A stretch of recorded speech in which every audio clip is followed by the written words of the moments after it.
Assalamualaikum warahmatullahi wabarakatuh. Perkenalkan, nama saya Ramdhani dari Prodi Hukum Ekonomi Syariah, Fakultas Syariah. NIM saya 250201094. Nah, di sini saya akan mempresentasikan tentang penemuan dan penafsiran hukum. Hukum hadir untuk mengatur kehidupan masyarakat. Namun, kenyataannya tidak semua peristiwa sudah diatur secara jelas dan dalam undang-undang.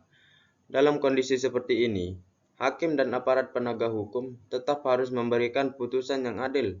Oleh karena itu, dibutuhkan penemuan hukum sebagai cara mengisi kekosongan hukum, seperti penafsiran hukum untuk memahami makna sebenarnya dari peraturan yang berlaku. Tujuan saya presentasi, yang pertama, memahami konsep dasar penemuan dan penafsiran hukum. Yang kedua, menjelaskan metode yang akan digunakan dalam dan diterapkan. Yang ketiga, menjelaskan contoh penemuan dan penafsiran hukum. Nah, di sini pengertian penemuan hukum. Menurut Sudikmo Medrokusumo, penemuan hukum adalah proses pembentukan hukum oleh hakim atau aparat hukum lainnya yang diberi tugas melaksanakan hukum terhadap peristiwa-peristiwa hukum konkret. Yang kedua, ada menurut Kuntretz. Penemuan hukum adalah proses konkretisasi aturan hukum umum oleh hakim terhadap suatu peristiwa yang konkret. Yang ketiga, menurut Suroso. Penemuan hukum adalah suatu proses pencarian dan penemuan hukum yang akan diterapkan pada peristiwa hukum tertentu yang nyata. Tujuan penemuan hukum. Yang pertama, ada mewujudkan keadilan, mengisi kekosongan hukum, menafsirkan aturan yang samar, mewujudkan kepastian hukum. Yang kelima, ada menyesuaikan hukum dengan perkembangan masyarakat. Metode penemuan hukum yaitu penafsiran atau interpretasi. Memahami bunyi undang-undang. Contohnya, pasal 362 KUHP pencurian. Di sini kita mengambil ditafsirkan oleh hakim sebagai memindahkan barang dengan maksud untuk dimiliki secara melawan hukum, bukan sekadar menyentuh barang.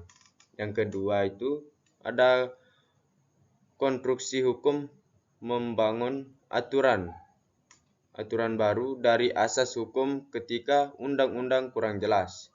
Contohnya, Undang-Undang Dasar 1945, pasal 24A, hak untuk hidup. Setiap orang berhak untuk hidup serta berhak mempertahankan hidup dan kehidupannya. Metode penemuan hukum yang kedua ada analogi, yaitu memakai aturan yang mirip. Contohnya, pasal 1365 KUHP, endapan perbuatan melawan hukum. Tiap perbuatan yang melanggar hukum dan membawa kerugian kepada orang lain mewajibkan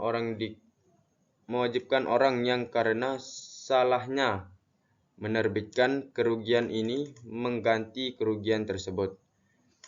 Yang kedua ada argumentum atau undang-undang dengan kebalikannya, yang jika aturan bilangan A, maka aturan lain tidak berlaku. Contoh, pasal 284 KUHP perzinaan. Pasal ini hanya menyebut yang bisa dihukum zina adalah orang yang sudah menikah, suami atau istri, atau orang yang berzina dengan suami istri orang lain. Pengertian penafsiran hukum menurut para ahli, yaitu subjekti. Unsur-unsur mencari dan menemukan arti sebenarnya dari suatu aturan hukum agar dapat diterapkan pada suatu peristiwa hukum tersebut. Yang kedua, sudikno mertuko somo, metode yang digunakan hakim atau penegak hukum untuk menjelaskan atau menerapkan makna undang-undang yang kabur atau fact normen agar dapat diterapkan pada suatu peristiwa hukum. Yang ketiga, ada Hans Kelsen. Kegiatan menafsirkan teks hukum untuk menentukan makna norma hukum yang terkandung di dalamnya sehingga dapat diterapkan dalam praktik. Di sini ada tujuannya. Tujuan yang pertama itu menemukan makna undang-undang yang sebenarnya. Yang kedua, menyesuaikan aturan dengan perkembangan masyarakat. Yang ketiga, mengisi kekosongan atau mengatasi ketidakjelasan hukum. Yang keempat, mewujudkan keadilan, kemanfaatan, dan kepastian hukum. Macam-macam penafsiran. Yang pertama, ada gramatikal, yang kedua sistematis, yang ketiga historis. Nah, gramatikal ini menafsirkan undang-undang sesuai arti kata atau bahasa sehari-hari. Kalau gramatis menafsirkan aturan dengan melihat kaitannya dengan pasal lain dalam undang-undang yang sama. Kalau historis menafsirkan aturan hukum berdasarkan sejarah pembuatannya. Sejarah atau sejarah legislatifnya lah, atau sejarah sosial pada masa itu. Macam-macam penafsiran yang kedua yaitu sosiologis, ekstensif, dan striktif. Di sini sosiologis menafsirkan undang-undang sesuai tujuan dan fungsi sosialnya. Yang kedua, memperluas arti kata yang ada dalam undang-undang, mempersimpel arti suatu istilah dalam undang-undang. Perbandingan penemuan dan penafsiran hukum. Persamaannya, keduanya menjaga hukum agar sesuai zaman.